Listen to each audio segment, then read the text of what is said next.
Bridge ક્યારે બનશે? નવસારીમાં ડેડિકેટેડ ફ્રેટ કોરિડોર અંતર્ગત લગભગ તમામ રેલવે ફાટકો પર ઓવરબ્રિજ બની ગયા છે, પરંતુ વિજલપુર ફાટકનો ઓવરબ્રિજ 5 વર્ષ બાદ પણ અધૂરો છે.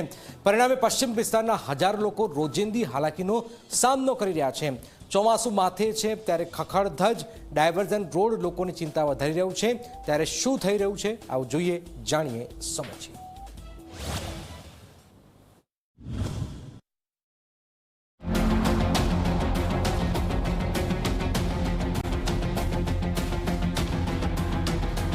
નવસારી શહેરના પશ્ચિમ વિસ્તારની જીવનરેખા ગણાતો વિજલપોર રેલવે ફાટક.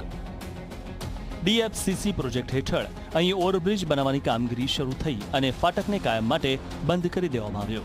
લોકોને આશા હતી કે થોડા સમયમાં સમસ્યાનો કાયમી ઉકેલ આવશે, પરંતુ 5 વર્ષ વીતી ગયા હોવા છતાં ઓવરબ્રિજનું કામ પૂર્ણ થઈ શક્યું નથી. ટેકનિકલ ગૂંચવણો, ડિઝાઇનમાં ફેરફાર, જમીન સંપાદનમાં વિલંબ અને કામ કરતી એજન્સીઓ બદલાતા પ્રોજેક્ટ વારંવાર અટવાતો રહ્યો. સરકારી તંત્રના ધીમા અભિગમનો ભોગ હવે સામાન્ય નાગરિકો બની રહ્યા છે. રોજ હજારો વાહન ચાલકો અને સ્થાનિક રહેવાસીઓ લાંબા ચક્કર મારીને અવરજવર કરવા મજબૂર બન્યા છે.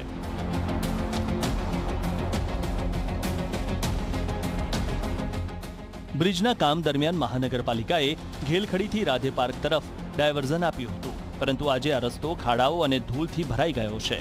સ્થાનિકો અનેક વખત રજૂઆતો કરી ચૂક્યા છે, છતાં સમારકામના અભાવે મુશ્કેલી યથાવત છે. હવે ચોમાસું નજીક આવતા સ્થિતિ વધુ ગંભીર બનવાની ભીતિ વ્યક્ત થઈ રહી છે.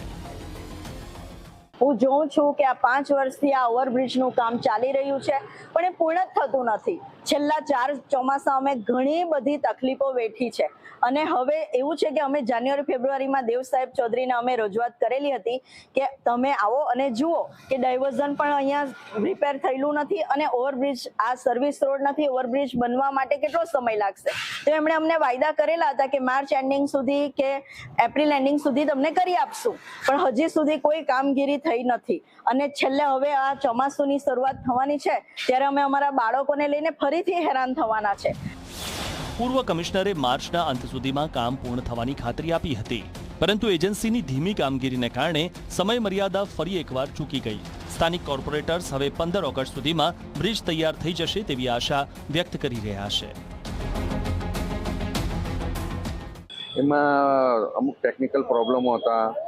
બોમ્બેથી DRM નો લોકો ડિઝાઇનમાં થોડુંક ફરક આવ્યો, એ થોડી સમસ્યા હતી. તો હવે હાલમાં જે બધું કામ ફાઇનલ જેવું થવા આવ્યું છે તો 15મી ઓગસ્ટ પહેલાં એ કામ પૂર્ણ થઈ જશે અને ત્યાં અંદર નીચેનામાં બ્રિજના નીચે જે પાણીની લાઈન, ડ્રેનેજ લાઈન, વરસાદી પાણી, એ બધી ઘણી સમસ્યાઓ હતી. તેનો કમિશનર સાહેબ સાથે વાત થઈને એ લોકો જોઈ ગયા છે અને તાત્કાલિક તેનું નિરાકરણ લાવશે અને લોકોને સુખાકારી સુવિધા મળશે.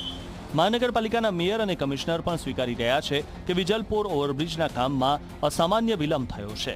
તેમનું કહેવું છે કે જરૂર પડશે તો રેલવે અને મંત્રાલય સ્તરે પણ રજૂઆત કરવામાં આવશે. સાથે જ ડાયવર્ઝન રોડનું સમારકામ પ્રાથમિકતાના ધોરણે પૂર્ણ કરવાનો દાવો પણ કરવામાં આવ્યો છે. જરૂર પડે તો દિલ્હી જઈને રેલવે મંત્રાલયને કે રજૂઆત કરીને ચોમાસા પહેલાં એનો નિકાલ લાવવો પડે એમ છે, હું પણ સમજી શકું છું. અને સત્વરે પહેલી પ્રાયોરિટી આપીને વિજલપુરની જે હાલાકી છે એ દૂર કરવાના પ્રયત્ન કરીશું. બ્રિજમાં કદાચ થોડો સમય લાગે, પણ ચોમાસામાં લોકો બ્રિજની નીચે અવરજવર સરખી રીતે કરી શકે એ પ્રાયોરિટી આપીશું. બીજી વાત, જે પરિસ્થિતિ હમણાં નિર્માણ થઈ છે એ ડામર મળતો નથી.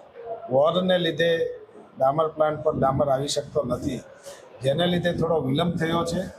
સત્વરે જેવું ચાલુ થશે એટલે એ કામો પર જે આખા શહેરમાં વિકાસના કામો ચાલી રહ્યા છે એટલે સ્વાભાવિક છે ડ્રેનેજો ખોદાણી હોય તો એના પર ડામર બનાવવો પડે, પણ ડામર નહીં મળવાના કારણે થોડા કામો વિલંબ થયા છે. હવે સત્વરે પૂરા કરવા. 5 વર્ષથી અધૂરા રહેલા વિજલપોર ઓવરબ્રિજને લઈને પશ્ચિમ વિસ્તારના લોકોમાં હવે ધીરજ ખૂટી ગઈ છે. ચોમાસા પહેલા ડાયવર્ઝન રોડ અને સર્વિસ રોડની સ્થિતિ સુધારવાની સાથે ઓવરબ્રિજનું કામ ઝડપથી પૂર્ણ થાય તેવી માંગ ઉઠી રહી છે.